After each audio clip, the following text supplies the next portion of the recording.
सुनन अबू दाऊद जिल्द नंबर 2 हदीस नंबर 2078। क्या कहा अल्लाह के नबी ने?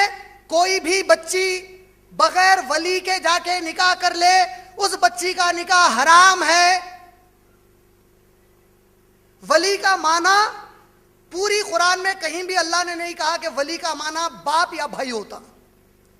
किसी भी हदीस में नहीं आया कि वली का माना बाप या भाई होता।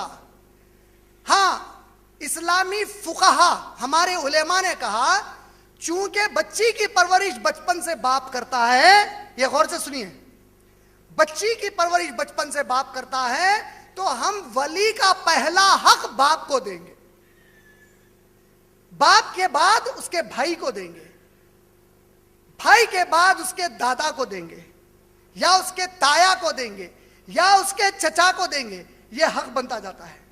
अब एक सवाल आया, लड़की किसी से अपने पसंद की शादी करना चाहती है, लड़की का बाप कहता है नहीं तू उससे शादी नहीं कर सकती। अब क्या करे लड़की? बाप तो वली है, वली के बगैर शादी नहीं हो सकती। अगर बाप ऐसी हरकत करेगा तो जहां इस्लामी शरीयत है, जैसे सऊदी अरब है, दुबई वगैरह में जहां पे खानदानी कानून में इस्लाम की शरीयत नाफिज है, इन ममालिक में बच्ची कोर्ट में एक एप्लीकेशन डालेगी, अपने हाकिम से कहेगी मैं फलां लड़के से शादी करना चाहती हूं, मेरा बाप या मेरा भाई मुझे शादी नहीं करने दे रहा है। हाकिम के इख्तियार में है, वो लड़की को बुलाएगा, उस लड़के को बुलाएगा, अगर चाहे तो बाबा को बुलाए या ना बुलाए, हाकिम इन दोनों की शादी कराएगा। बाबा को इत्तला कर देगा कि तेरी बेटी की शादी मैंने करा दी है, ये उसका शौहर है, ये तेरा दामाद है, खत्म होगी कहानी। इतना सिंपल। हमारे पास तो सवाल है यहां पे कई, अरे भाई बाप बचपन से बड़ा करा, बाप की कोई ख्वाहिश नहीं है, बाप है, उससे बेहतर कौन सोच सकता? उससे बेहतर अल्लाह के रसूल और अल्लाह सोच सकते।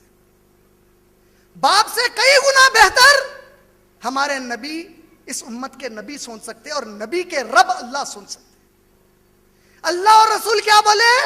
बच्ची की मर्जी के बगैर शादी नहीं होगी, बच्ची को बोले वली के बगैर नहीं होगी। अब मसला गया कि वली कब रुका सकता है और कब नहीं रुका सकता। तो शरई तौर पर अगर लड़की का भाई और बाप लड़की जिसको पसंद करती है उसके बारे में शरई कोई गुनाह को जाहिर करे, कहे कि ये शराबी है, ये जुव्वारी है, ये कातिल है, ये राउडी है, ये अय्याश है, इसे साबित कर दे, तो शायद इस्लामी हाकिम उस बाप की बात मान ले। लेकिन अगर कोई लड़की बोली मैं फुला आदमी की चौथी बीवी बनना चाहती हूं, और वो आदमी दीनदार है, या वो आदमी कोई कारोबारी बिजनेसमैन है जिसके पास कोई गुनाह कबीरा मौजूद नहीं है, बाप बोला चौथी बीवी बनती, एक पैसे की बाबा की अहमियत नहीं इस्लाम में वहां पे। क्यों? इस्लाम में मां बाप से बड़ी अहमियत है अल्लाह और उसके रसूल के हुक्म की। इस्लाम में इस्लामी शरीयत की अहमियत है। अल्लाह के रसूल कहते हैं सुन लो ऐ लोगो, अगर तुम्हारे इख्तियार में जो बच्चियां हैं इनके लिए किसी दीनदार का रिश्ता आए तो उसे मत ठुकराओ, वरना जमीन पर बहुत बड़ा फसाद होगा। याद है मैं क्या दुआ करा था सूरह कौसर पढ़ के? क्या दुआ करा? यहां से जाते वक्त अगर हमारे दिलों में हमारे नबी और अल्लाह की बात दिल में नहीं बैठी तो मेरी दुआ तबाह हो बोलने की जरूरत ही नहीं है, आप खुद अपने हाथों से खुद को तबाह कर लेंगे। जो अल्लाह रसूल की नाफरमानी करते हैं, अल्लाह ने वादा किया है मैं उस मुआशरे को तबाह कर दूंगा। बच्चों को नसीहत करिए, अपनी बच्चियों को नसीहत करिए। अरे मेरे भाई, सुबह से शाम तक आपके घर में हर चीज गैर इस्लामी होती है, अचानक शादी की बात आते माँ बाप की इताअत वाला जज्बा आ जाता है। अल्लाह ने कहा माँ बाप की इताअत करो, लेकिन आप ही तो पाल पोस के बड़ा करें। सिनेमा घर ले गए, आप उसको थिएटर ले गए, घुमाने के पैसे दिए, दोस्तों के साथ फिरते वक्त होटलों को भेजे, रोज कॉलेज भेजे, कभी पलट के नहीं देखे क्या हो रहा है। घर में भाई बहन कजिन्स मिलके पार्टी कर रहे हैं, पिकनिक कर रहे हैं, शहरों के बाहर घूमने जा रहे हैं, एंटरटेनमेंट हब्स पे जा रहे हैं, रिश्तेदारी है सब। अचानक अब बच्ची बोली मैं शादी करती हूं, करती शादी हमारे सामने ठहर के बोली। हराम है मेरे भाई। मैं आप लोगों के सामने अल्लाह और नबी की बात कर रहा हूं। आप पे फर्ज है अपनी बच्चियों को, अपनी बहनों को पूछो वो किससे शादी करना चाहती हैं, उनको मौका दो। अगर वो आपसे डरती हैं तो उनकी माओ से कहो कि उनसे पूछो। और अगर वो लड़के में आप ऐसा कोई ऐब नहीं देखते कि वो शराबी है, जुआरी है, सिर्फ इतना ही होगा कि 5,000 कमाता है, आपकी ख्वाहिश थी 50,000 वाले से कर दे।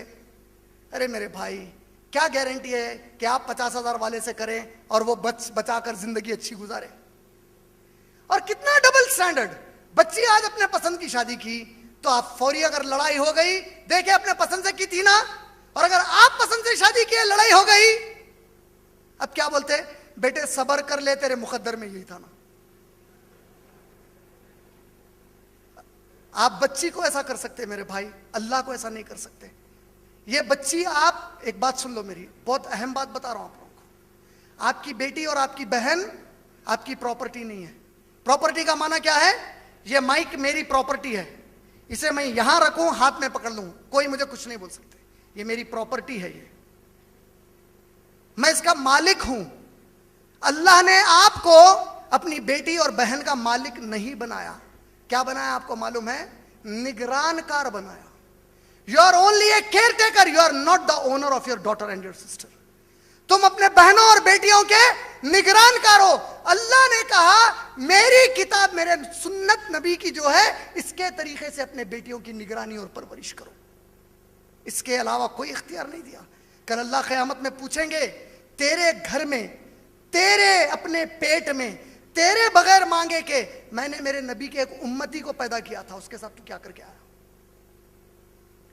अल्लाह के नबी सल्लल्लाहु अलैहि वसल्लम फरमाते हैं, सही बुखारी की रिवायत है, सही बुखारी जिल्द नंबर 7 हदीस नंबर 5188, कुल्लुकुम राइन व कुल्लुकुम मसऊल।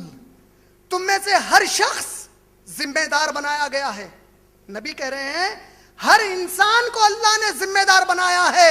इसी वजह से हर इंसान को क़यामत में सवाल होगा कि तूने जिम्मेदारी कैसे निभाई। अल्लाह के नबी कहते हैं मुसलमानों का हाकिम कौम के ऊपर जिम्मेदार बनाया गया। अल्लाह क़यामत में मुसलमान हाकिम से पूछेंगे कि इस कौम के साथ तू क्या करके आया। बाप को अल्लाह ने खानदान का हाकिम बनाया, बाप से पूछा जाएगा कि अपने खानदान वालों के साथ तूने क्या किया। औरत को अल्लाह के नबी कहते हैं शौहर के घर की देखभाली का मालिक बनाया, उससे पूछा जाएगा तूने अपने शौहर के घर की देखभाली के बारे में क्या किया।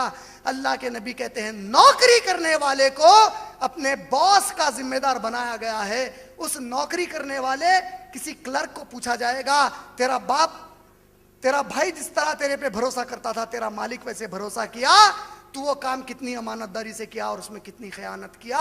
तो यकीन जान लो, नबी कहते हैं हर कोई फर्द जिम्मेदार है और उससे उसकी जिम्मेदारी का सवाल होने वाला है।